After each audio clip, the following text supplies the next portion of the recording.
have any data on mountain bike impacts, equestrian impacts directly. This plan is about dog management, and we're not addressing those other uses. We have been through a process before I even came to the park over 20 years ago to address how we would make decisions about where mountain bikes could be allowed on which trails. And I haven't been very involved in the equestrian planning in the park, but we are planning to do more trail planning in the future, where we will look at what uses are appropriate and what things can be done in the same place. And we want to protect the resources from all of all the uses in the park. Let's hear from Randy. So we do have, we have a lot of user groups out here. The general trail systems that we have for horses and bikes that share that in common are generally our wider trails. Now, if I had the bike group and the horse group in here, you would say that they conflict with each other and they're very difficult working with each other. Sorry about that, can you hear that now? And so we have had a lot of dog bites related to horses, even our own patrol horses. And we've also had horses that have dumped riders because of bicyclists. It's a very, very fine balance. And so it wouldn't be smart business or safe business to add off-leash or leash dogs on those same trails of those three user groups.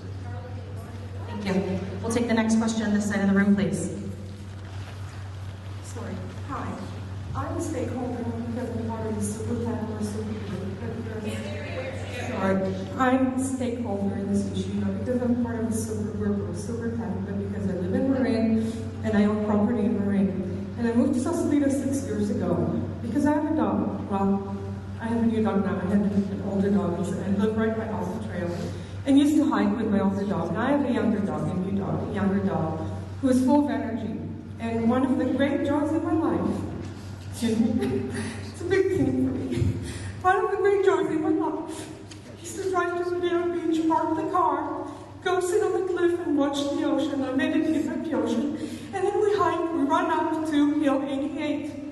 And I won't be able to do that anymore. I don't want to do it on my own. My dog is my partner. I don't want to do it without him. And you're depriving me of the greatest joys of my life.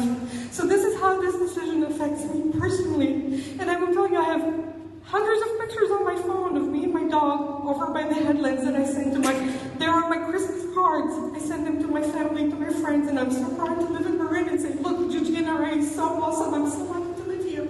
And now you're depriving me. I'm sorry. This is a big thing for me. You're depriving me of something that means the world to me. This is part of my life. Can you imagine if somebody took the one thing you love most in your life and you couldn't do it anymore? I wouldn't be able to do that anymore. It makes me want to move away from Marin. This is how this impacts me.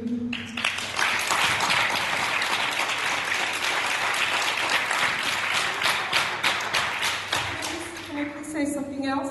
I also volunteer, like many other people here, I volunteer at the Marin Humane Society. I'm a dog pet pal. I will tell you this. A huge consideration for potential adopters is how to exercise their dogs. This will have an impact on potential dog owners.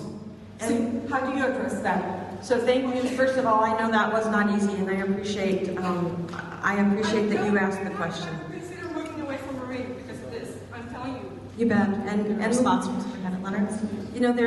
There's a lot of emotion in this, and I understand that. There's nothing wrong with that emotion being in it. I would tell you that last week I had an individual come up to me. I wasn't at a dog management meeting. I happened to be in my uniform. And he said that his young son had been attacked by a dog and that his life had been changed. I'm telling you that we ask that you hold comments so that everyone can hear the response. Thank you. There are people whose lives have been changed because some dogs are not under control of their owners, and it happens on park lands. In 2008 to 2011, we know that there were 95 dog bites or dog attacks in the Golden Gate National Recreation Area, and we believe that that number is underreported. These are difficult personal experiences that people have. They are difficult personal experiences. The loss of an opportunity to take your dog to a place and spend time with it, we understand that's a loss. We also know the woman who was in GGNRA and now has 200 stitches in her face felt a personal loss. Those are both positions that we're trying to work toward to get to a compromise. We'll take the next 1-minute question on this side, please.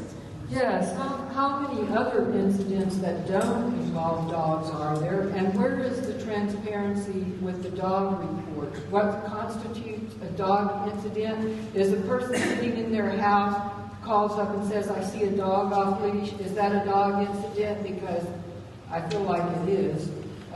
What constitutes a dog incident, and when can we read these dog incidents, and how many other incidents are there? I mean, if a man stabs somebody's child in a national park, are you going to disallow all men? Why don't you deal with the incident and not try to take away the rights of a whole class of people? You know, I'm going to ask Randy to talk about incidents. Violations to the law are something that our law enforcement officers every day across this country try to address. The fact that we have incidents, a dog off leash in an area where it should be on leash would be a violation. Murder, clearly, is not an acceptable norm in the United States. Sadly, in the GGNRA, we do have serious crime. And that's where we want our law enforcement rangers to spend the majority of their time. Now, having said that, you know, if we can pursue a criminal who has caused a serious criminal violation, we want to put most of our resources there, and we hold each individual accountable. That's what we try to do through the whole law enforcement system in the United States. Randy, about categories. Yeah, we get reported two ways. It gets reported through the 911, ranger arrives on scene, confirms that the incident happened within our jurisdiction, or we'll get a call from the hospital, where our rangers will go to the hospital, confirm that it happened on our jurisdiction. We do work with our locals, because sometimes the incidents go from the county to the National Park Service and the National Park Service to the county. So we're really good at vetting what happens on whose jurisdiction. And the Code of Federal Regulations is very clear when it comes to dog bites or dog incidents, much like bicycle incidents. I hope that answers your question. We'll take the next question from this section, please. Let me just add a piece to that, and that is, I don't have data on this, but I'm going to say it anyway. I think most of the dog owners who recreate in GGNRA are managing well-managed dogs, are complying with the rules, and are doing what they can to make sure there are not conflicts. I absolutely, at the core of my being, believe that. I don't have data, but I believe it. But that doesn't mean we can let off the hook the others whose dogs are poorly managed or cause conflicts. And that's the balance that we're trying to create, is to reduce those incidents while still allowing, being the only park in the nation to allow off-leash dog walking. We'll take the next question from this section now. Thank you. Hi, I'm a resident of Mill Valley, and I guess I have two questions. One is, what's the intention of this meeting? Is it to deliver information from us, or is it to hear information that might change or inform your decisions? Or have you pretty much made up your mind? From what I'm gathering, to be honest, it seems like you've already decided, and I'm just curious if there's actually room for interpretation. The other question is, you mentioned that stakeholders being folks that are on-leash dog owners, and that you were hoping for some sort of a proposal, and I wasn't clear, did you never get one, and what happened from that? So the first question was the purpose of the meeting. The purpose of the meeting is for us to share information about the proposed rule. This is a new step in the process. We have, through the evaluation process, under the environmental impact statements we've issued, gone from 6 alternatives that we could use to manage dogs in the GGNRA, from having no dogs off leash to having the same thing as the 1979 policy, to this one that we've selected as our preferred alternative. That is not a final decision. What it signals is, based on the analysis that we've done, that is where we're leaning. In the process of environmental impact statements, agencies should telegraph where they think the least environmentally damaging alternative is and what the preferred alternative is. So it's not a final decision yet. The proposed rule takes the preferred alternative and basically kind of downscales it to what would it look like on the ground. A court has directed that the National Park Service at GGNRA has to write a regulation, has to write a rule. We don't have an option there. We were ordered by the court. So that's the process that we're trying to wrap up now. I hope that answered your question. The second question was, come up afterwards and I'll try to explain it. And also the mic and the Michael up here can provide more information as well. The purpose of the meeting is, we are not taking comments on the proposed rule today. What we're trying to do is provide clarification on the proposed rule that's out there and give you information on how you can submit comments. And there's more information about how to comment in the back as well, so be sure to get that. You had a second question, and I'm sorry I forgot what it was. You mentioned the stakeholder of the dog owners, and I wasn't clear to me. It sounded like you never got the proposal you were looking for. Right, I had asked or offered to the off-leash, several of the stakeholder groups, like 3 or 4 of the stakeholder groups, that if they could bring others to the table who had a different perspective. We've had individuals, maybe stakeholders is too generic a term, but individuals who've told me I'm crazy to allow any dogs in the park. That's a pretty extreme view. We've tried to, or I have offered for those off-leash dog advocacy groups to find other folks who have a different perspective to sit down at the table and see if they can come to consensus together without the Park Service even being involved and bring forward a proposal that was consensus. I have not received any proposals. We'll take the next 1-minute question on this side. Thank you. Hi, I live in Sausalito. I can tell you one moment. Okay.